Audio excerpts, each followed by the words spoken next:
ঘুম থেকে একটু দেরি করে উঠলে কোনো কাজ কিন্তু ঠিক মতো করা যায় না, এক সময়ের কাজ আরেক সময়ে চলে যায়। আজ এমনিতেই শুক্রবার ছিল, তার ভিতরে ঘুম থেকে উঠতেও দেরি হয়ে গেছে, আর শুক্রবারে কিন্তু এমনিতে অনেক বেশি কাজ থাকে। তো আজ কি কি কাজ করলাম সেগুলোই তোমাদের সাথে শেয়ার করব। আসসালামু আলাইকুম বন্ধুরা, আমি রমজান ঢাকা থেকে বলছি। কেমন আছো তোমরা? নিশ্চয়ই ভালো আছো। কালকে ঘুমানোর আগে চিন্তা করে রাখছিলাম তাড়াতাড়ি ঘুম থেকে উঠে জামা কাপড়গুলো আগে ধুয়ে দিব, যেহেতু বিছানার চাদরটাও উঠাইছি, সেগুলো ময়লা হয়েছে, সেগুলো ওয়াশ করতে হবে। আবার ধোয়া বিছানার চাদর গুলো ফেলে রাখলেও নষ্ট হয়ে যাবে, কিন্তু কিছু করার নাই। কালকে রাত্রে একটু মুভি দেখছিলাম, যেহেতু শুক্রবার রাত, এই জন্য মুভি দেখে ঘুমাইতে ঘুমাইতে একটু দেরি হয়েছিল, আর সকালবেলা উঠে দেখি 12টা বেজে গেছে। তাড়াতাড়ি ঘুম থেকে উঠে আমি গোসলে চলে গেছিলাম, কারণ নামাজ পড়তে যেতে হবে। আজকে শুক্রবার, এমনিতেই অনেক দেরি হয়ে গেছিল, এই জন্য শুধু বিছানাটা গোছাইছি, রুমটা ঝাড়ু দিই নাই।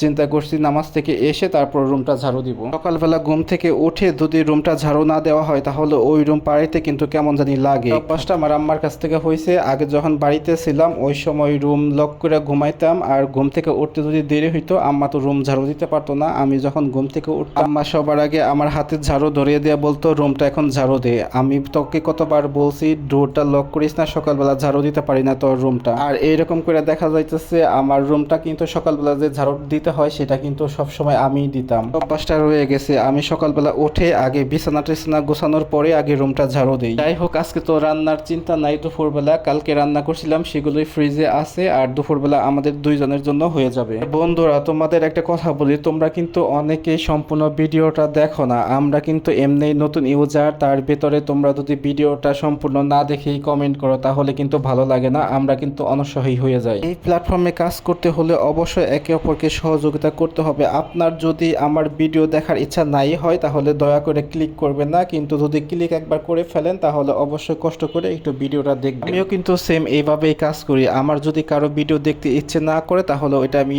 দেখি না, কিন্তু একবার যদি ওই ভিডিওটা ক্লিক করে ফেলি তখন সম্পূর্ণ দেখে তারপর সুন্দর একটা মন্তব্য করে আসি। এখান থেকে সাকসেস হওয়া এত সহজ না, এখানে প্রচুর পরিমাণে কাজ করতে হয়, প্রচুর পরিমাণে ধৈর্য ধরতে হয়, আর মানুষের ভিডিওগুলো দেখার মন মানসিকতা থাকতে হয়। আমরা এখন যেহেতু নতুন ইউজার, আমাদের ভিডিও অতটা ভিউ হয় না, আবার তোমরা যদি না দেখো তাহলে তো অবস্থা আরও খারাপ হয়ে যায় ভিডিওটার।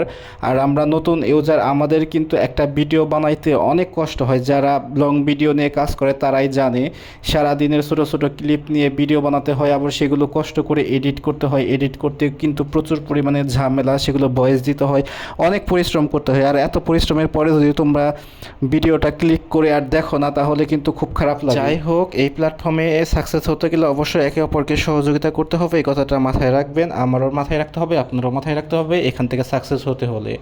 আর দেখো, কালকে রাতে রান্না করছিলাম রুই মাছের মাথা দিয়ে লাউ দিয়ে রান্না করছিলাম, আর লাউটা কিন্তু খুবই মজার ছিল। আর আমরা তো 2 দিন পর পরে তো লাউ তো খাই, যেহেতু বাসায় ফ্রিজের ভিতরে মাছের মাথাগুলো জমে গেছে, এগুলো তো লাউ ছাড়া খাওয়া যাবে না। মাছের মাথাগুলো মুড়িগন্ড করে রান্না করলেও মজা লাগে, কিন্তু কালকে লাউ রান্না করছিলাম, লাউ নিয়ে আসছিল বন্ধু, পরে এটাই রান্না করলাম, আর এগুলোই আজকে দুপুরে ছিল, আর এটাই আমাদের হয়ে যাবে। আর বন্ধুরা, ভিডিওটা ভালো লাগলে অবশ্যই লাইক কমেন্ট শেয়ার করে দিও।